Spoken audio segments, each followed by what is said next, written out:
Hello, Brian Pierce of the Pierce Brothers. Today we're going to talk about the 44 Magnum before the 44 Magnum. So let me explain a little bit.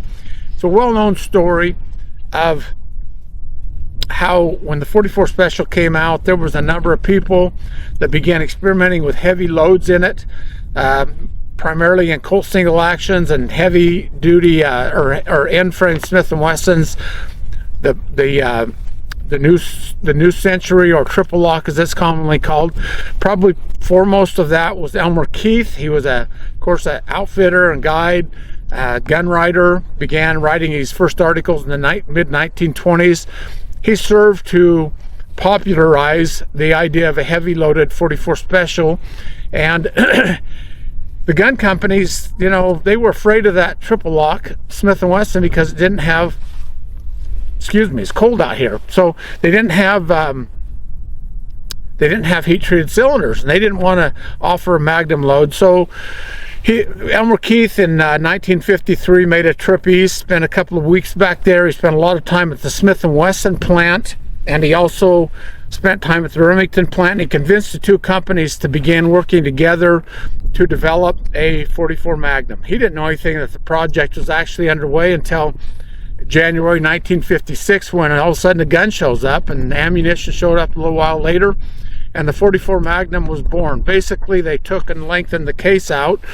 The 44 Special, they lengthened it to about 1.285 inch, somewhere thereabouts, and of course used a 240 grain semi-wad cutter lead bullet with a gas check, and you know, the 44 Mag was here. So prior to that happening, though, there was a lot of people that were experimenting with how to get more power out of the 44 Special and other approaches. One such gun was done by Dick Casull, and that was this Colt single action.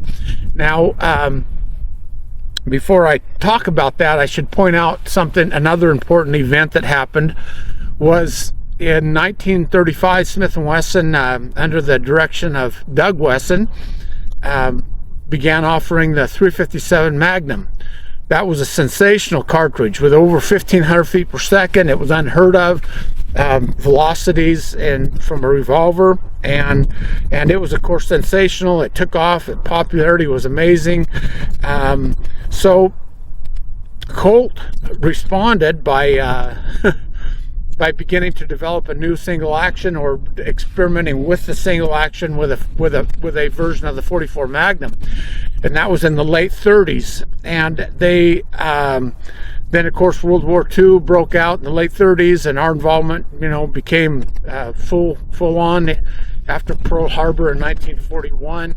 And of course that project got scrapped. Everything turned to production of military arms by Colt and so forth, and so the whole project got left in the dust. So, and then meanwhile, in the early 50s, Dick Casull, a young experimenter, found himself working for a gunsmith by the name of P.O. Ackley, and in Utah. So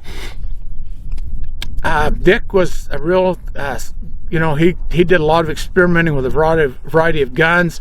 He and P.O. Ackley were blowing up guns extensively to determine the strength of various rifle actions. But he also, Dick was an avid handgunner, loved the 6 gun, and he began doing a lot of testing with Colt single actions. Of course, first thing he realized was that the steel changed steadily from 1873 until, you know, right up through the war. And the steels got better and better as they went along. But particularly by 1900, the frames became much stronger, the cylinders as well. And Dick took a Colt single action. There's a couple of significant features on this gun. This is the gun that Dick built at the time that I'm talking about. This particular gun was built in 1904. And so he paid $5 for this gun from a local gun shop, and it was just an old rusty gun, and he pulled it apart and he began experimenting. And one thing that he'd learned in his experimenting with revolvers up to this point was that gun manufacturers, they don't take and fit all the parts. They don't make all the parts specific to a gun. So they got 1,000 cylinders sitting there, 1,000 frames, they begin putting them together. sometimes the chambers align better on one gun from the next because there's a thing they call stack-on tolerances, wherein there's changes of a cylinder may be in spec, but the frame's a little bit out, but the combination means that the chamber doesn't line up perfectly. So it lines up good enough, but not perfect. So Dick wanted to address that, and this was actually a very significant historical gun because he made a cylinder, and he instead of just chambering in a traditional fashion, he developed a system that the cylinder was fit with undersized holes, or charge holes, if you will, and he developed a special tool that he fit in the threads of the front of the frame. He'd screw it in and drilled and chambered the guns primarily from the front. And what that meant, every chamber was dead nuts center with the axis of the barrel or the bore.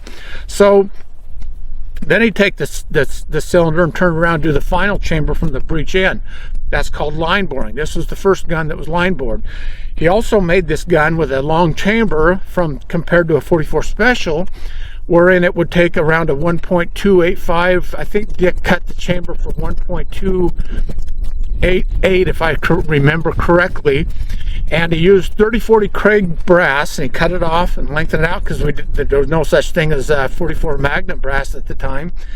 Cut it down, chambered it, and there he had what was essentially the first 44 Magnum. And this gun, he also, a couple of things, most people say, well, the Colt single action is not strong enough for the 44 Magnum. Well, it is when it's constructed with the right steels. And in Dick's case, he did a double heat treating method that brought the Rockwell hardness of the cylinder and frame up to about 45, which is really incredible, particularly where you don't want to create steel that is brittle.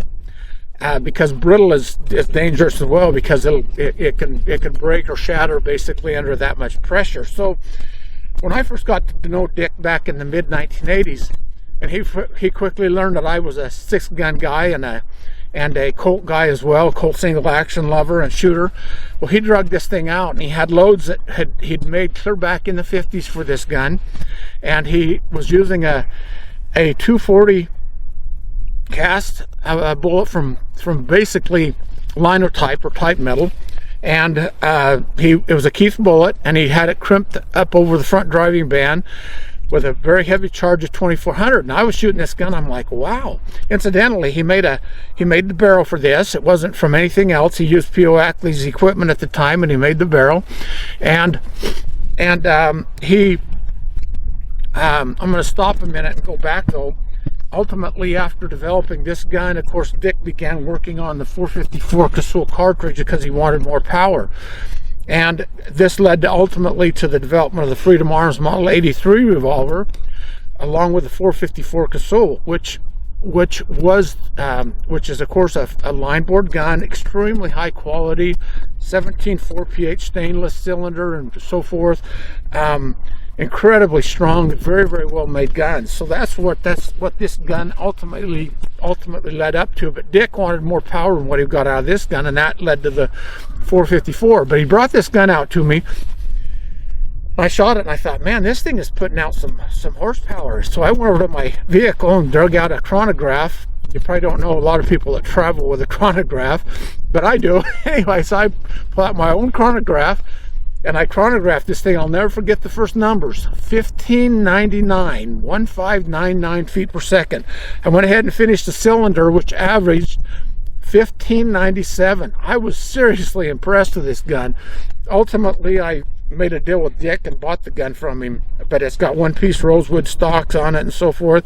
It's actually a very historical gun because it was a significant gun in that it led to the development of other guns.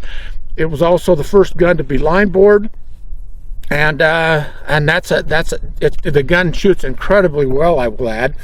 And it's very cold out here, so I'm probably not going to shoot very well today, but we'll run a couple of rounds through it in a minute. But again, it's just a full-blued gun. Dick, when he did the restoration on it, of course, he kept all the surfaces flat filed, no buffing or polishing. All the edges are nice and sharp and clean. It's got a 7 3/4 inch barrel on it. He did a wonderful job on the action.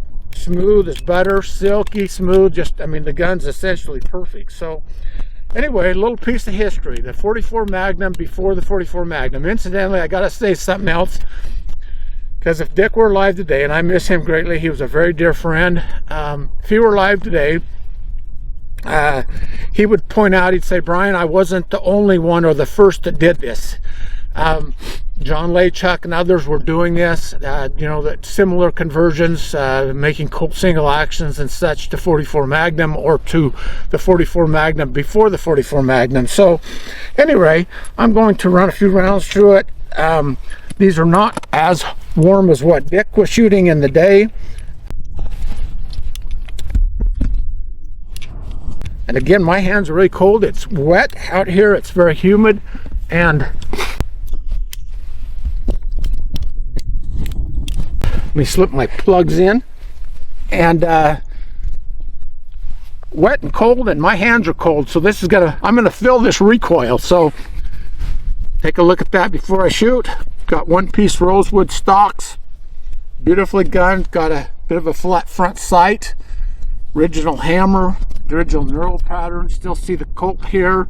Made in, I believe, 1903 or 1904. So here we go.